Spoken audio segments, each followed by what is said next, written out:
Hello viewers, আসসালামু আলাইকুম। কেমন আছেন সবাই? আশা করি ভালো আছেন। আপনাদের সামনে আজ আরেকটি নতুন বিষয় নিয়ে উপস্থিত হলাম। বিষয়টি হচ্ছে ৫% হারে বেতন বাড়ানোর সুপারিশ সরকারি কর্মচারীদের। চলুন এ বিষয়ে বিস্তারিত জেনে নেওয়া যাক।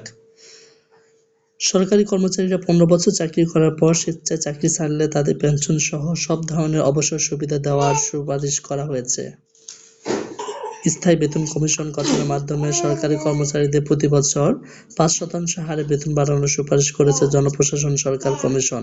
বুধবার ৫ই ফেব্রুয়ারি প্রধান উপদেষ্টা ডক্টর মোহাম্মদ ইউনূসের কাছে প্রতিবেদন জমা দেন জনপ্রশাসন সংস্কার কমিশনের প্রধান আব্দুল মুহিত চৌধুরী। এরপর প্রধান উপদেষ্টার প্রেস উইং প্রতিবেদনটি প্রকাশ করে। প্রতিবেদনে বলা হয়েছে, অর্থ মন্ত্রণালয় থেকে দেশে মুদ্রাস্ফীতি ও জীবনযাত্রার ব্যয় বাংলাদেশ ব্যাংকের প্রদত্ত ইনডেক্স বিশ্লেষণ করে মূল বেতন প্রতি বছর বেতন বাড়ানো যেতে পারে, তবে তা ৫%-এর বেশি হবে না। এ উদ্দেশ্যে একটি স্থায়ী বেতন কমিশন গঠন করার সুপারিশ করেছে জনপ্রশাসন সংস্কার কমিশন।